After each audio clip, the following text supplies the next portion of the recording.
Assalamualaikum warahmatullahi wabarakatuh. Mari klik subscribe di channel ini dan aktifkan tanda loncengnya untuk mendapatkan update pemberitahuan di video berikutnya.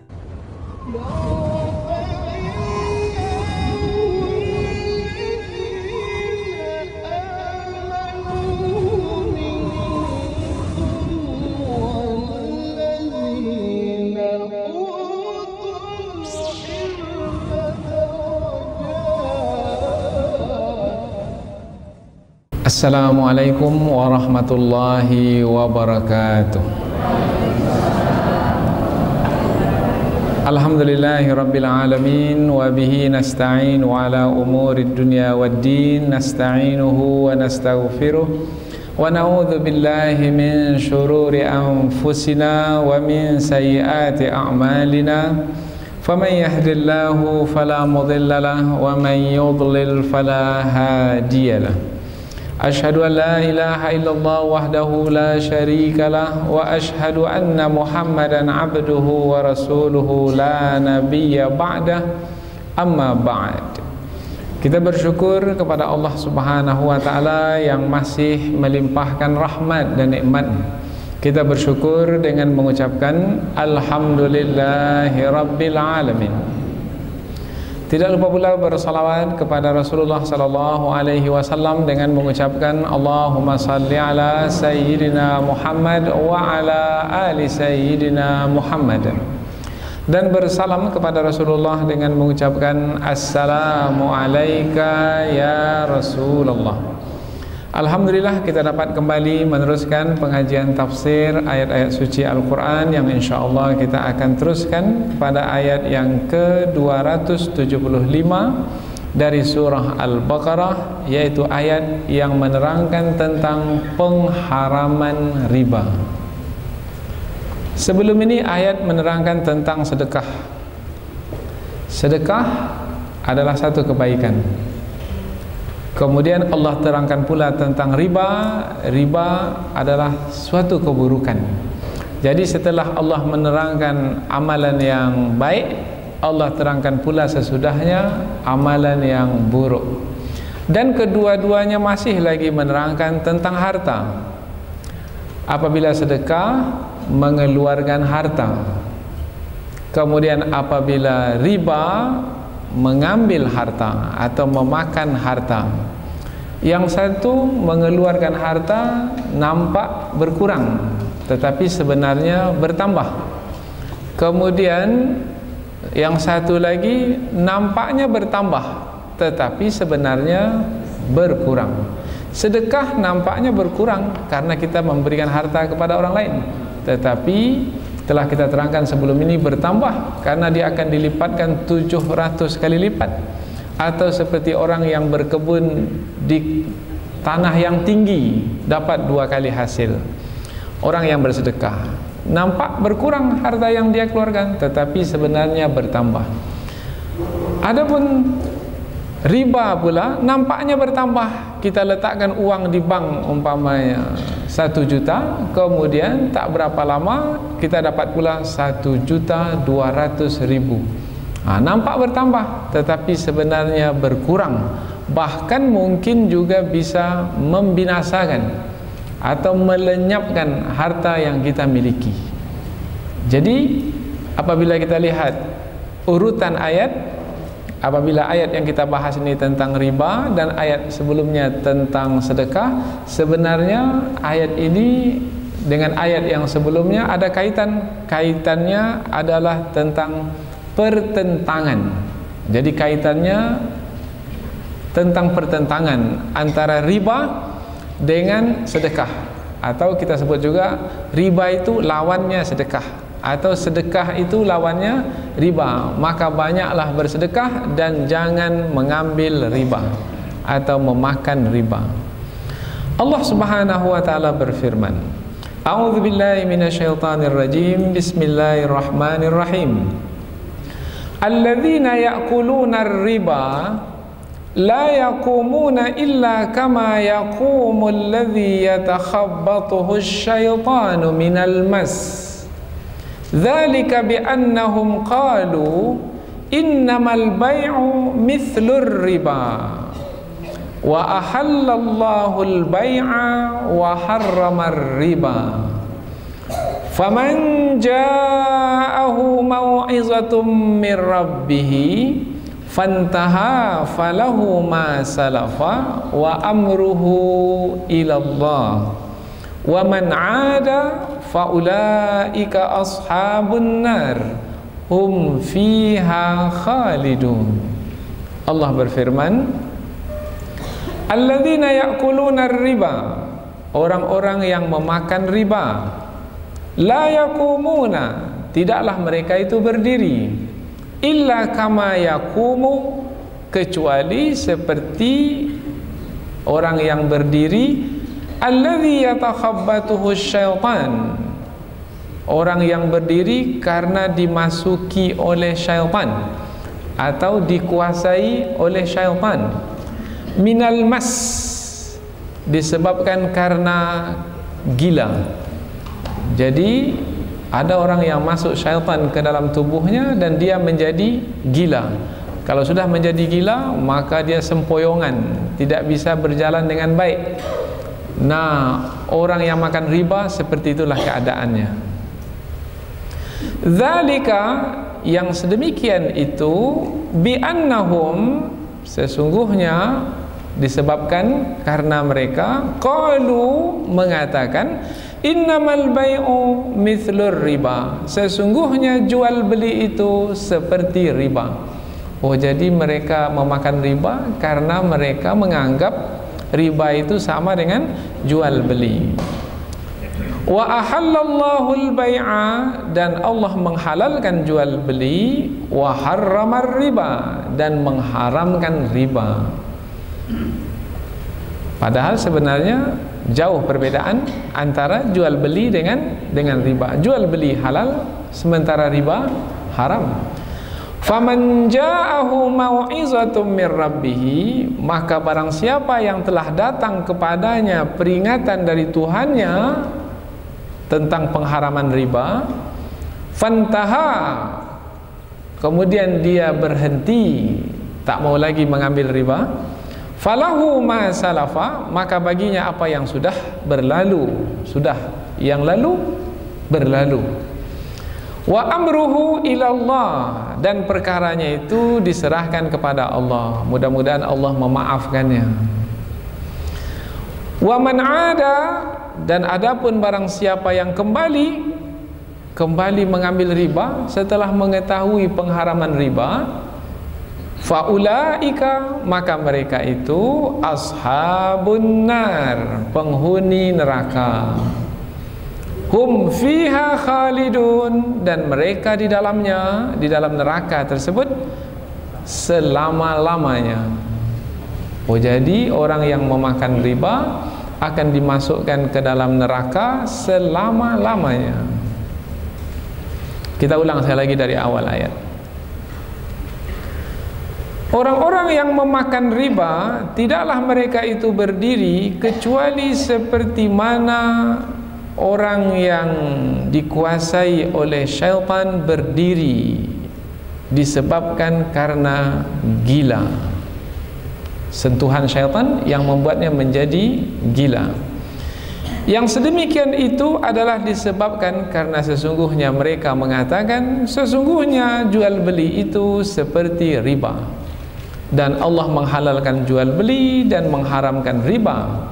Maka barang siapa yang telah datang kepadanya peringatan dari Tuhannya, kemudian dia berhenti, maka baginya apa yang telah berlalu, dan perkaranya itu diserahkan kepada Allah. Dan barang siapa yang kembali dengan mengambil riba atau memakannya, maka mereka itu adalah penghuni neraka, mereka kekal di dalamnya selama-lamanya. Jadi dari terjemahan tadi nampaklah bahwasanya ayat ini menerangkan tentang pengharaman riba. Dan lebih khusus Allah menerangkan tentang pengharaman riba melalui keadaan orang yang memakan riba. Seperti apa keadaan orang yang memakan riba? Keadaan orang yang memakan riba adalah seperti orang gila. Yang gilanya itu disebabkan karena dimasuki oleh syaitan. tubuh manusia bisa dimasuki oleh syaitan. Apabila syaitan masuk ke tubuh manusia, seperti umpamanya terkena pengaruh sihir yang disebabkan oleh pengaruh syaitan, maka manusia bisa menjadi gila. Apabila gila, hilang kewarasan akal, akal sudah tidak berfungsi lagi. Maka manusia yang seperti itu tidak lagi seperti manusia biasa. Baik baginya buruk, buruk baginya baik. Dan dia sudah tidak tahu lagi mana yang keluarganya, mana yang orang lain, mana yang halal, mana yang haram. Bahkan ia bisa melakukan apa saja, meskipun yang ia lakukan itu bertentangan dengan apa yang Allah kehendaki. Nah, ayat ini menerangkan tentang keadaan yang sangat buruk bagi si pemakan riba.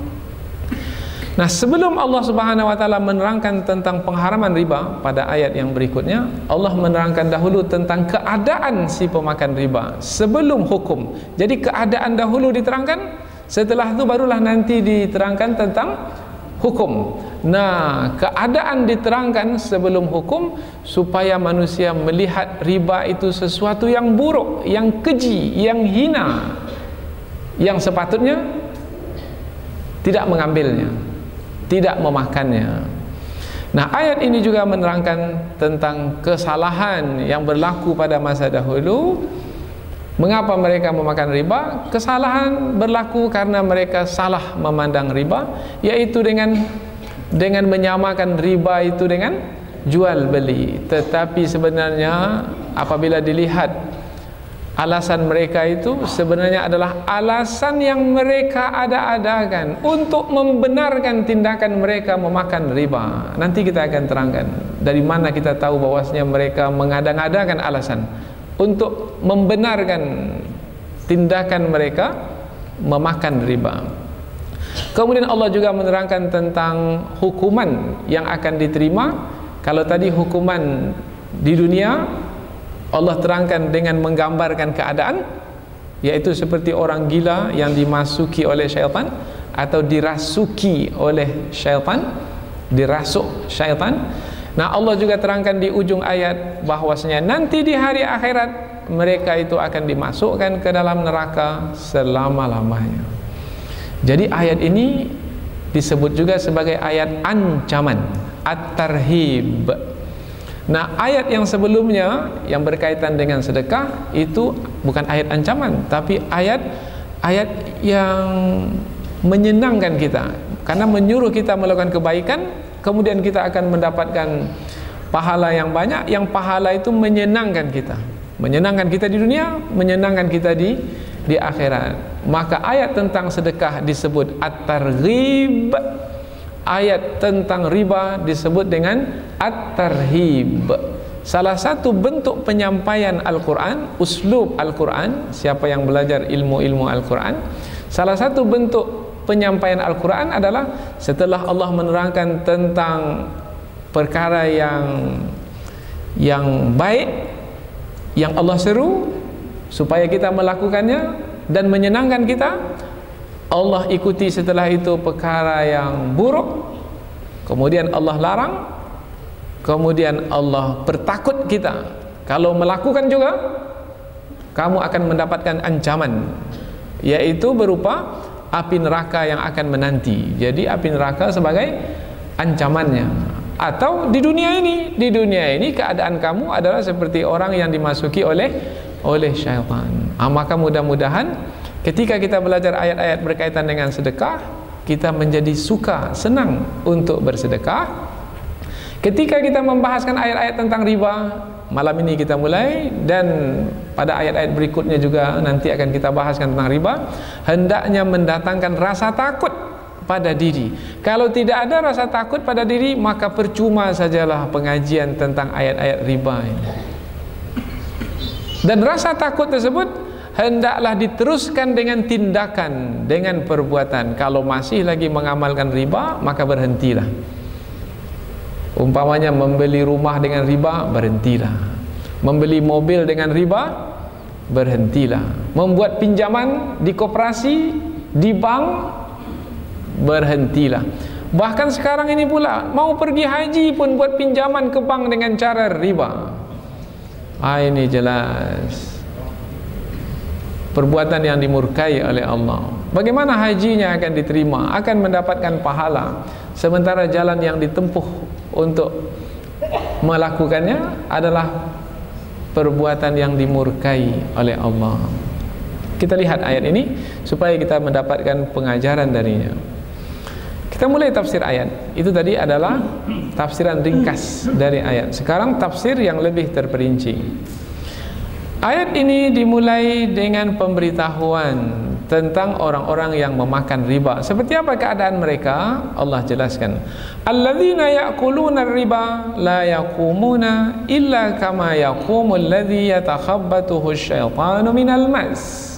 Orang-orang yang memakan riba tidaklah mereka berdiri kecuali seperti mereka berdiri,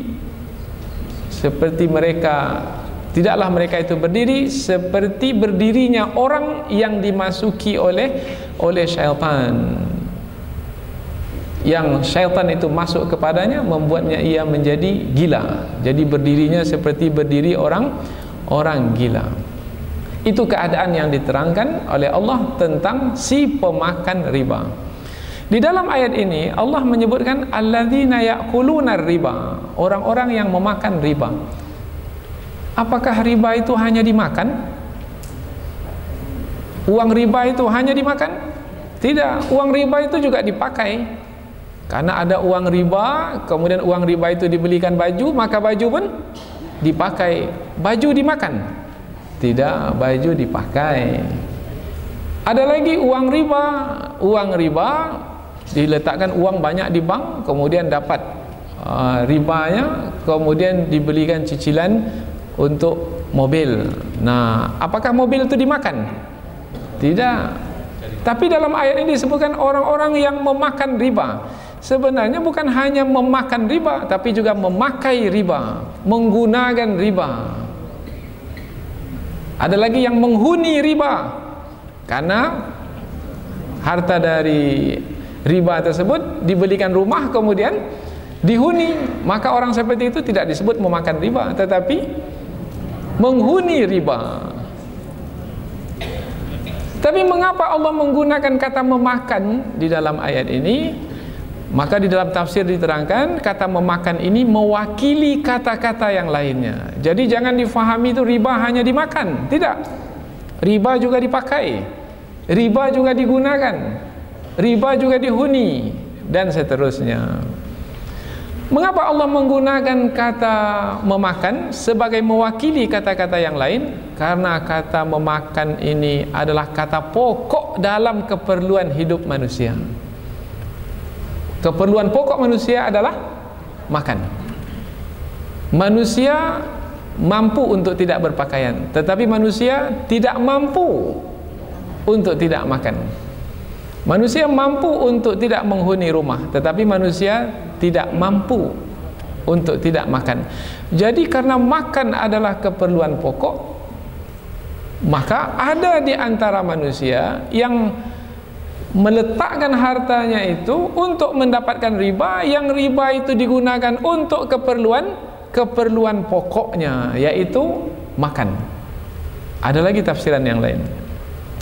Tafsiran yang ketiga adalah tadi tafsiran yang pertama mewakili kata-kata yang lain. Tafsiran yang kedua, mengapa Allah gunakan kata makan? Karena ia adalah yang pokok yang dilakukan oleh manusia, yang utama. Untuk itu pula manusia melakukan riba untuk makan. Seperti pada hari ini ada orang yang kumpulkan uang banyak, setelah itu dia tahu bahwasanya nanti di usia tua tak mampu lagi untuk bekerja, maka uang yang banyak tadi diletakkan ke bank. Kemudian setiap bulan ia ambil, ini uang ini sudah cukup untuk makan, untuk makan saya sampai mati, karena saya tak pegawai negeri. Maka dari uang yang saya simpan di bank inilah yang akan saya gunakan sampai mati. Ini orang yang memakan riba, meskipun bukan hanya untuk makan, tetapi juga untuk yang lain. Mengapa disebut kata makan? Karena dia adalah yang pokok di dalam hidup. Menjadi tujuan utamanya adalah untuk makan lebih dahulu. Kalau sudah lebih dari makan, baru dia pakaikan untuk yang lain. Jadi ketika Allah memilih kata dalam Al-Quran, pemilihan kata itu pun ada hikmah, ada kebijaksanaan di dalamnya. Ini pengajian tafsir yang menyingkapnya. Kalau tidak pengajian tafsir, tak nampak. Kita hanya terjemah saja, orang-orang yang memakan riba. Ada satu lagi tafsiran yang ketiga. Mengapa Allah memilih kata memakan riba? Sebab orang yang makan biasanya lebih memelihara apa yang ia makan berbanding orang yang memakai pakaian, menghuni rumah. Kalau makan dijaga betul. Apa sebab? Sebab makan ini kaitannya dengan kehidupan. Kalau tak makan, mati. Maka makan ini mesti dijaga. Sampai-sampai kalau ada orang yang pergi mencari rezeki, maka dia tidak sebut cari rezeki, tapi cari makan. Ada dia sebut cari untuk beli baju? Tidak. Tapi dia sebut cari untuk sesuap nasi, makan. Karena begitu pokoknya. Maka manusia sangat berusaha sungguh-sungguh. Kalau disebut kata makan, bermakna makna di dalamnya. Kalau disebut kata makan, makna di dalamnya adalah berusaha sungguh-sungguh. Alladzina ya'kuluna riba, orang-orang yang memakan riba, yaitu orang-orang yang bersungguh-sungguh untuk mendapatkan riba. Pada hari ini kita lihat banyak negara meminjam ke Bank Dunia, IMF, tetapi dengan bentuk riba. Dan IMF itu tidak akan berikan bantuan begitu saja. Sebanyak mana yang diberikan, sebanyak itu dikembalikan? Tidak. Riba, disebut riba adalah diletakkan uang, umpamanya 1 juta, kemudian diberikan tempoh masa, kembalikan 1 bulan umpamanya. Tetapi ketika dikembalikan setelah 1 bulan, tidak 1 juta lagi, tetapi 1.200.000. Nah, yang 200.000 itu disebut riba. Sekarang ni banyak, Anda butuh uang, ada sekarang BPKB. Letakkan BPKB mobil atau Honda, kita langsung dapat uang. Tetapi sebanyak mana yang diberikan, sebanyak itu kita akan pulangkan? Tidak, lebih banyak. Itu adalah riba. Orang yang melakukan itu adalah orang gila. Menurut ayat ini.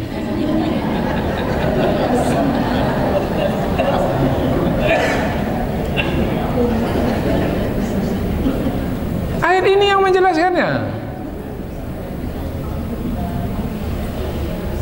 Kalau negara melakukannya, maka negara itu adalah negara gila. Lihat, ini dia hukum jelas, terang, tidak ada basa-basi. Tinggal lagi mampu tidak berhenti dari melakukan ini. Dahulu paman Nabi juga melakukannya, Abbas bin Abdul Muttalib.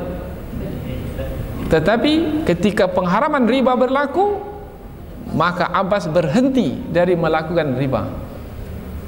Kullu riban fil jahiliyah maudu'un tahta qadami hataini. Hadis Rasulullah, hadis riwayat Imam Ibnu Majah.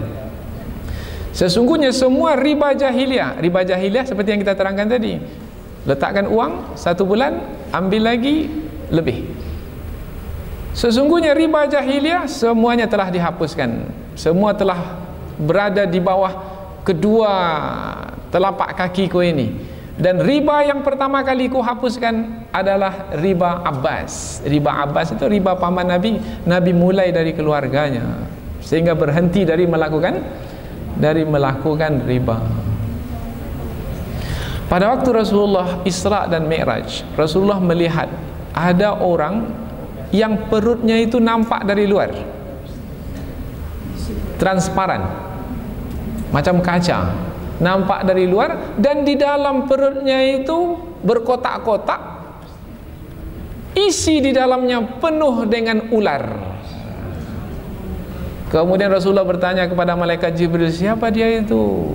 Wahai malaikat Jibril, Rasulullah menjawab, dialah si pemakan riba. Bagaimana Honda yang dibeli?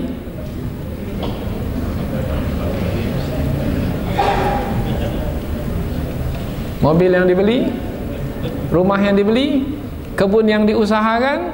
Perdagangan yang dijalankan? Bahkan perkawinan yang dilakukan. Kan ada juga yang kawin pinjam dulu ke bank dan akan lunas nanti 20 tahun. Sudah besar anak, riba belum juga selesai lagi. Jangan heran pada hari ini, riba memang sudah berleluasa. Itu seperti mana yang Rasulullah sabdakan dalam hadis riwayat Imam Abu Daud. La ya'tiyanna 'alan nasi zaman.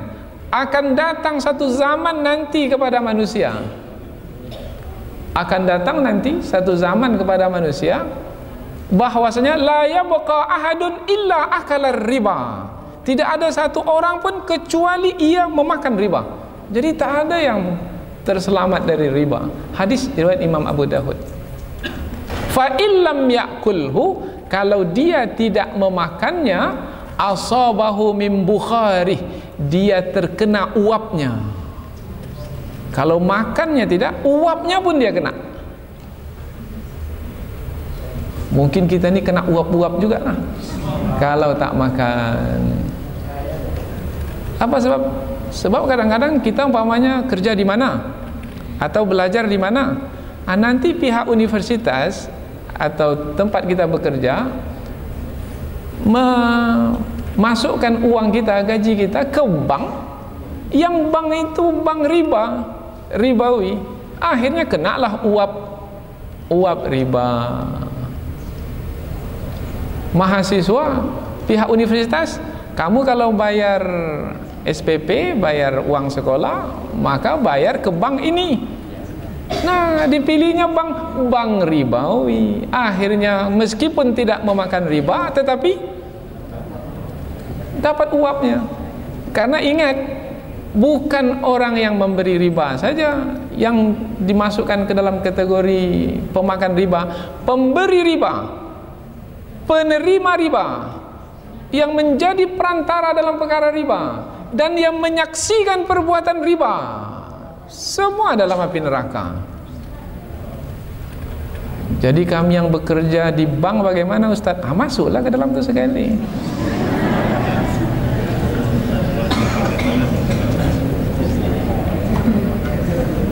Maka pindahlah dari bank konvensional ke bank syariah. Insya Allah bank syariah masa depannya lebih bagus dari bank konvensional. Dunia, bukan hanya Indonesia, dunia sekarang ini melihat perkembangan yang hebat pada bank syariah. Maka berpindahlah, tutup sajalah rekening di bank konvensional itu. Hijrah. Apabila tahun sekarang tahun baru hijrah, hijrahlah perbuatan. Kembali ke ayat. Alladzina ya'kuluna riba, orang-orang yang memakan riba. Sudah kita terangkan tadi makna memakan, sudah kita terangkan pula makna riba. Riba maknanya adalah kelebihan, az-ziyadah, berlebih dia.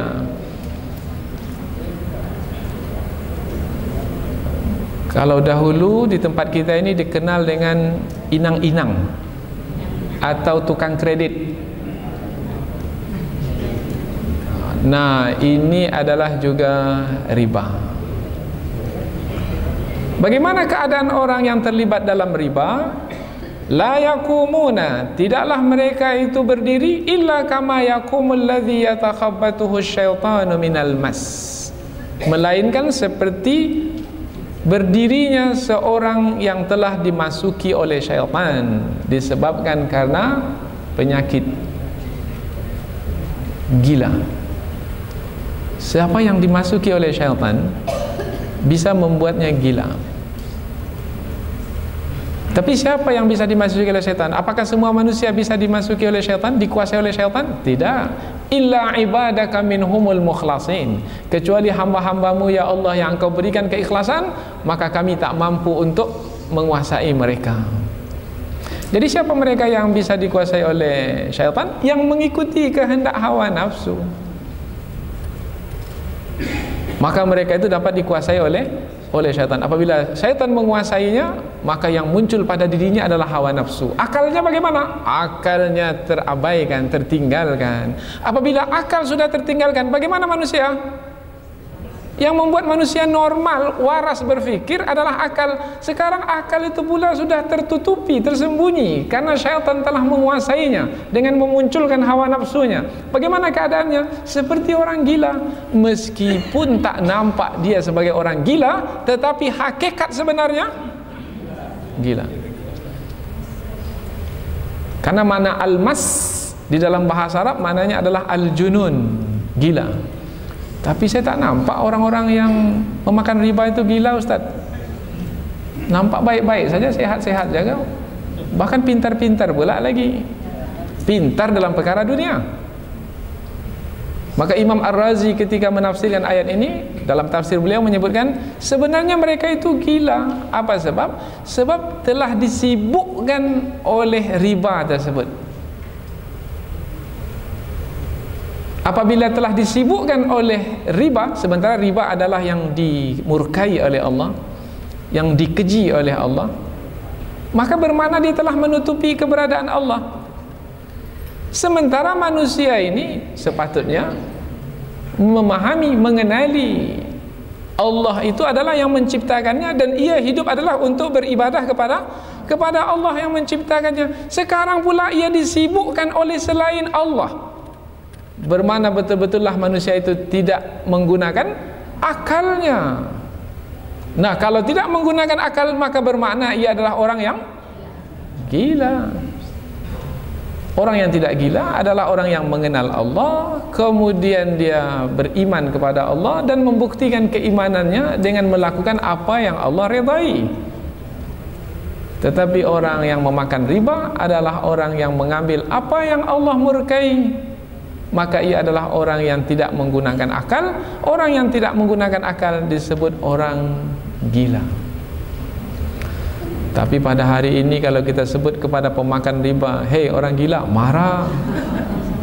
Tapi sebenarnya memang gila. Kita pula yang dikatakan gila sekarang. Kalau kita tak pinjam ke bank, mana mungkin kita bisa berdagang. Mau mengumpulkan duit, sampai kapan kita mampu bisa mengumpulkan duit? Nah, itu alasan mereka. Pandai mereka beralasan. Seperti alasan yang disebutkan di dalam ayat ini, dengan menyamakan jual beli itu dengan riba.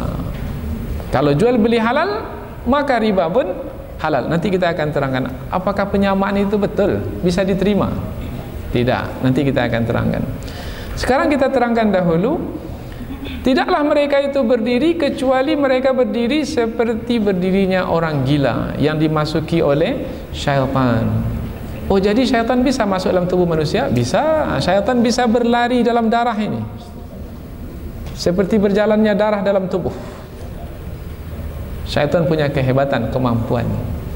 Kemudian satu lagi, ayat ini menerangkan tentang berdiri di dunia ini atau berdiri nanti dari dalam kubur. Imam Ibnu Katsir menyebutkan berdiri dimaksud dalam ayat ini adalah berdiri nanti dari kubur. Jadi tidaklah mereka itu berdiri dari kubur nanti, melainkan berdiri seperti orang gila yang dimasuki oleh syaitan. Itu menurut Imam Ibnu Katsir. Tetapi para ulama tafsir yang lain menyebutkan tidak, karena tidak ada kata hari akhirat, hari kiamat, hari berbangkit di sini. Maka yang dimasukkan adalah berdiri di dunia ini. Maka tidaklah mereka berdiri seperti orang gila itu, melainkan mereka berdiri di dunia ini. Bukannya di akhirat nanti, di dunia ini mereka berdiri seperti orang gila. Karena ayat di sini tidak menyebutkan perkataan hari akhirat, hari kiamat. Tapi bagaimana memahaminya? Tak nampak dia seperti orang gila berjalan. Memang secara zahirnya tidak, tetapi secara hakikatnya iya. Umpamanya secara hakikat, orang yang terlibat riba, umpamanya dia meminjam uang ke bank untuk berdagang, dia harapkan hasil perdagangannya itu yang akan digunakan untuk membayar hutang. Kalau hutang tak dibayar, bagaimana dengan riba? Bertambah. Karena makna riba itu apabila jatuh tempoh tak mampu bayar, bertambah. Maka ada istilah dalam bahasa Arab tentang orang yang memberikan harta kepada orang lain sebagai pinjaman dengan cara riba. Kalau kamu tak mampu bayar hutang, imma an tuqdiya wa imma an tarbu. Kalau kamu tak mampu bayar, baik, ku berikan tangguh lagi 1 bulan lagi, tetapi dengan syarat tambah lagi. Maka banyak negara yang berhutang ke IMF tak mampu bayar hutang. Akhirnya hutang itu beranak, anak hutang namanya. Riba itu pun bertambah-tambah. Apabila riba itu tak mampu dibayar, ini yang dipinjam belum lagi mampu dibayar, riba saja baru bayar. Maka apabila ekonomi kita umpamanya kurang baik, itu sudah mulai risau. Ini mampu bayar bunga atau tidak nih? Kalau tak mampu bayar bunga, nanti jadi hutang lapuk. Apa mana lapuk? Lapuk dah tak mampu lagi bisa diperbaiki, dah lapuk dah. Nah, minta belas kasihan, tolong hapuskanlah, tolong hapuskanlah. Nah, tolong hapuskanlah kepada musuh pula minta dihapuskan. Orang yang seperti ini adalah orang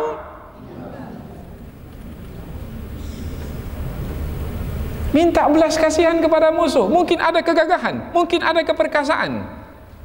Takkan mungkin. Musuh pandai, maka dililitlah negara-negara yang akan dikuasai itu dengan hutang. Meskipun negara itu kaya raya, tetapi tidak berdaya. Meskipun negara itu ramai penduduknya, tapi tidak berdaya karena telah dilumpuhkan oleh hutang. Mereka tidak lagi menjadi manusia yang waras karena keadaan mereka adalah seperti orang gila. Bisa dicucuk hidungnya, kemana saja ditarik ia menurut, seperti kerbau. Kerbau berakal? Tidak. Dipelasah kemana saja, sampai masanya disembelih dan tidak punya harga diri apa-apa. Ayat Al-Quran menyuruh kita untuk gagah perkasa, untuk mulia. Tapi sayang kita tinggalkan karena kita terlibat dengan ekonomi yang dikuasai oleh musuh. Orang-orang Yahudi adalah orang-orang yang mengamalkan riba semenjak dahulu, semenjak zaman Nabi Musa alaihissalam, dan berterusan sampai hari ini. Kita pula tak sadar-sadar menambah hutang pula lagi. Belum lagi hutang selesai, tambah lagi hutang yang baru. Sehingga setiap anak yang lahir, baru saja lahir, sudah menanggung beban hutang. Bagaimana kita mungkin akan menjadi kuat, gagah, perkasa? Tidak akan mungkin. Jadi makna berdiri di sini bukan hanya berdiri di hari akhirat ketika dibangkitkan dari kubur, tetapi juga berdiri ketika di dunia ini. Karena ayat ini adalah umum, maka tidak kita ikatkan dia kepada hari akhirat. Meskipun ada pendapat yang mengatakan bahwasanya berdiri di sini adalah berdiri di hari akhirat. Kalau tentang akhirat disebutkan di akhir ayat, yaitu mereka akan dimasukkan ke dalam neraka. Jadi yang sekarang ini tentang di dunia. Bagaimana keadaan pemakan riba di dunia? Seperti orang gila. Mereka berdiri seperti orang gila. Apalagi kalau tak mampu bayar hutang, sudah pening kepala. Umpamanya buka toko, tetapi modalnya itu pinjaman ke bank.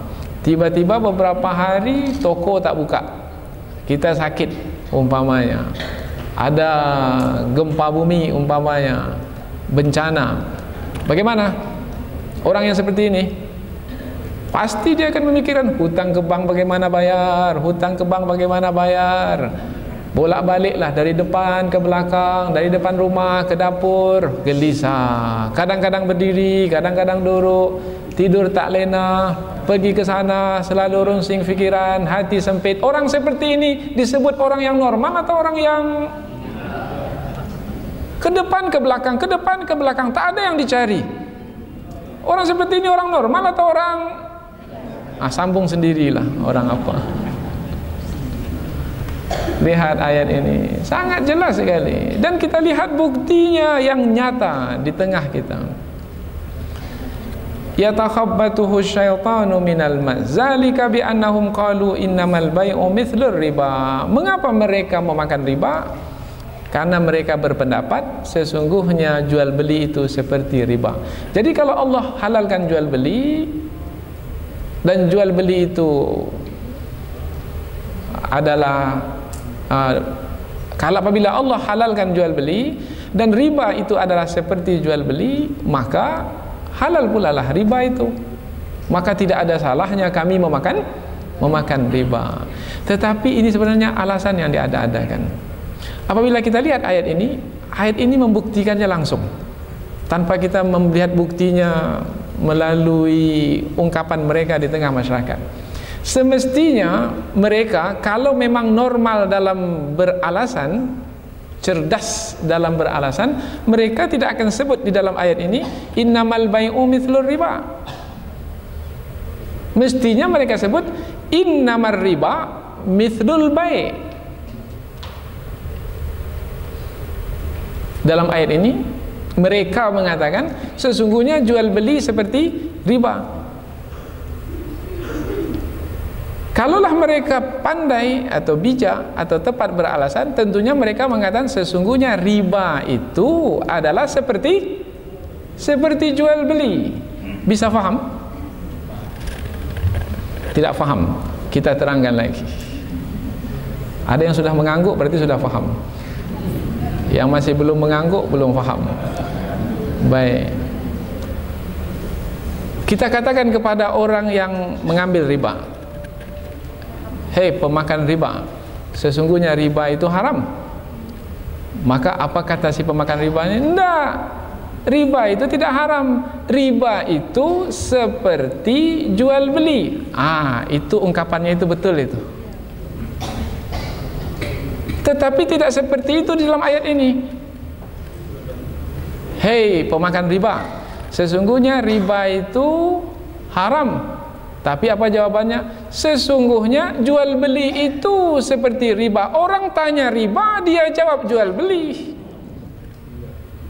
Orang tanya dia tentang riba yang dia makan, kamu ini pemakan riba, riba itu haram. Tapi yang dia jawab bukan riba itu seperti jual beli, tapi dia jawab jual beli itu seperti riba. Lain yang ditanya, lain pula dijawab. Ini orang normal atau orang?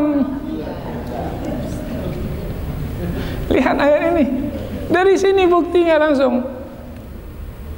Orang bertanya kepadanya tentang hukum riba, mestinya dia menjawab riba itu seperti jual beli kalau untuk menjadikannya sebagai alasan juga. Tapi dia pula menjawab jual beli itu seperti riba. Terbalik.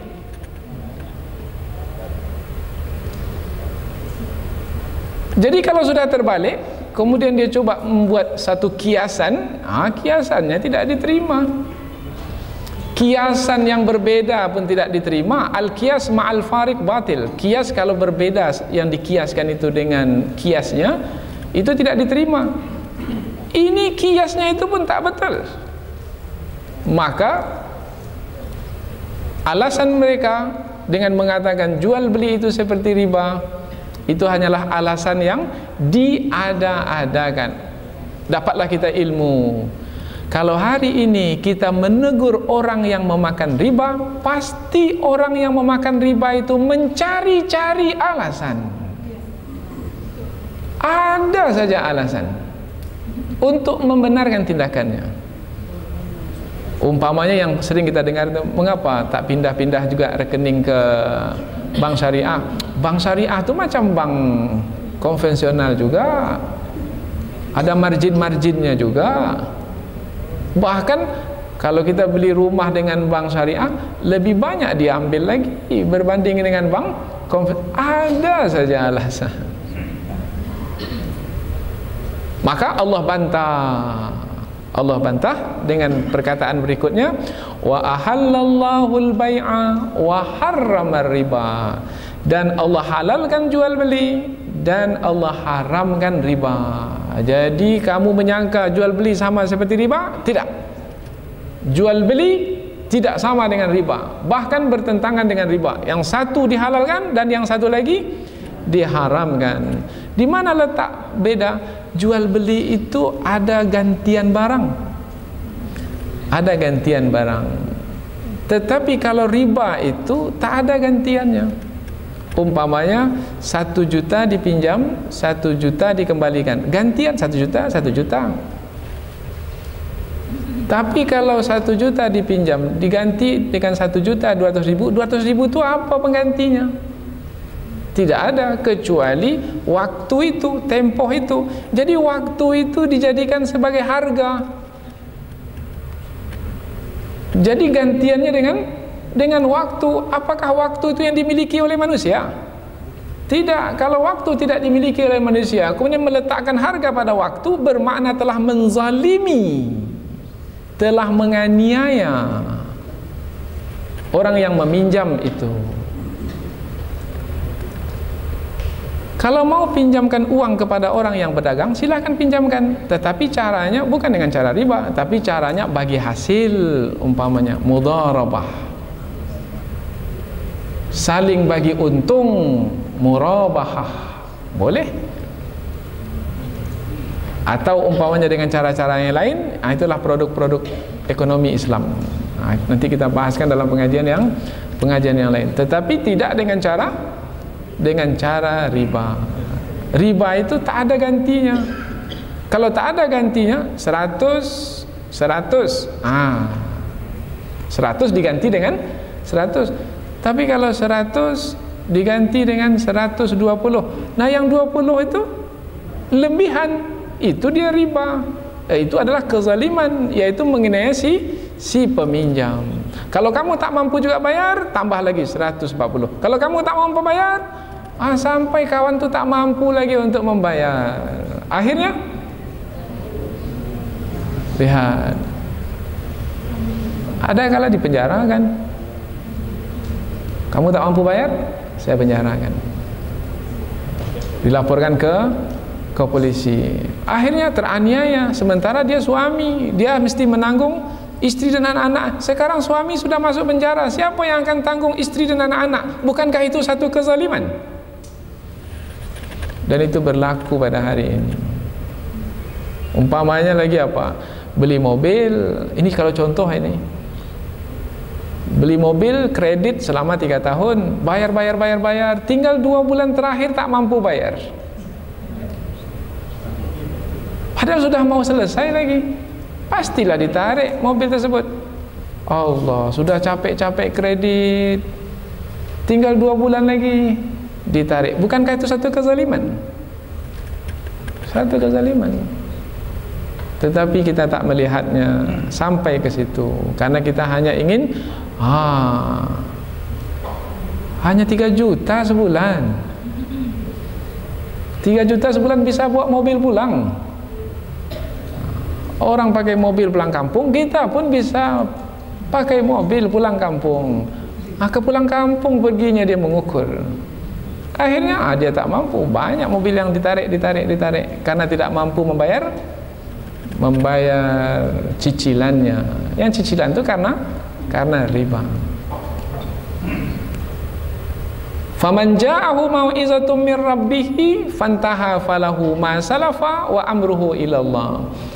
Maka barang siapa yang telah datang kepadanya peringatan dari Tuhannya, ini dia peringatan dari Allah. Telah datang tentang pengharaman riba, kemudian dia berhenti dari memakan riba, dari bermuamalah dengan riba, berhubungan dengan riba, maka baginya apa yang telah lalu.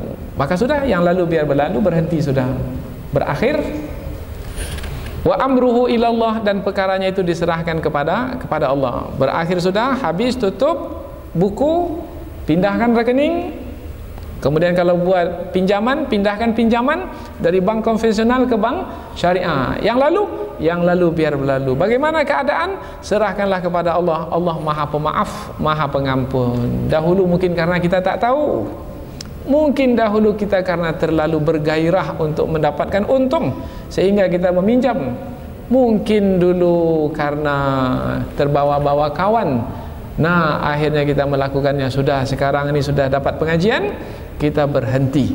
Nah yang lalu kita serahkan kepada Allah. Allah Maha Pengampun lagi Maha Penyayang. Kalau kembali lagi bagaimana? Ujung ayat, waman ada, barang siapa yang kembali lagi, faulaika ashabun nar, mereka itu penghuni neraka. Pilih satu di antara dua. Mau berhenti atau mau teruskan? Mengapa terdiam? Mau berhenti atau mau teruskan? Faulaika ashabun nar. Kalau tak mau berhenti, kembali lagi setelah mendapatkan peringatan dari Allah, maka nanti di akhirat menjadi penghuni neraka. Allah, yang kita fikirkan ketika hidup dunia adalah bagaimana nasib kita di akhirat. Karena dunia ini akan ditinggalkan. Dunia ini sementara.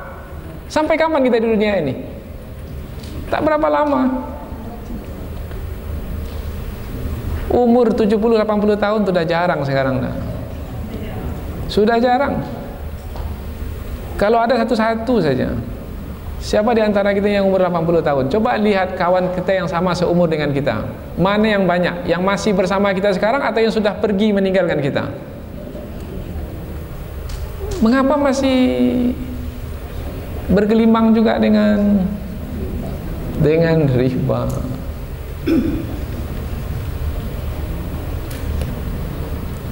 Hum fiha khalidun, mereka itu di dalam neraka itu selama-lamanya. Kalau disebut dalam selama-lamanya, bermakna riba ini adalah perbuatan yang buruk dan sangat keji sekali.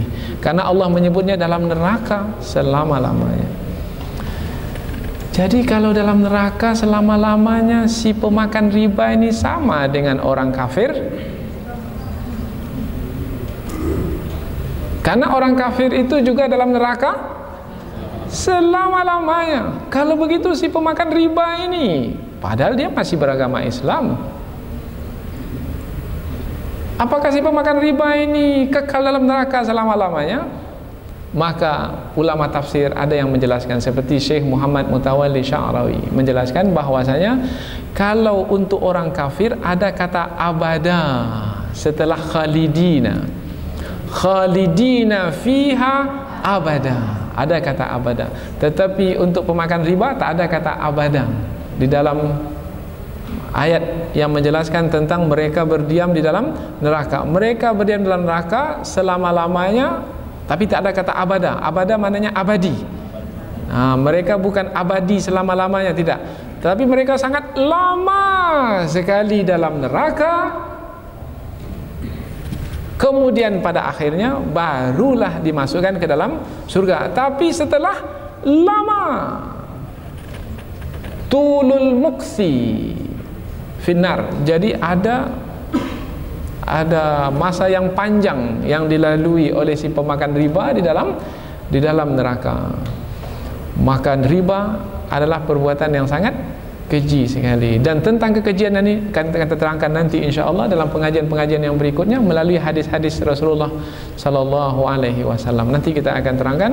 Sekarang ini karena keterbatasan waktu kita cukupkan bahwasanya pertama kali Allah menerangkan sebelum ayat-ayat riba berikutnya tentang keadaan si pemakan riba adalah seperti orang gila, seperti orang yang dimasuki oleh syaitan. Mudah-mudahan menjadi kabar penakut bagi kita dan akan menghentikan sesiapa yang masih lagi berhubungan dengan riba. Mohon maaf atas segala kesalahan dan kekhilafan. Subhanakallahumma wa bihamdika asyhadu an la ilaha illa anta wa astaghfiruka wa atubu ilaihi. Wassalamualaikum warahmatullahi wabarakatuh.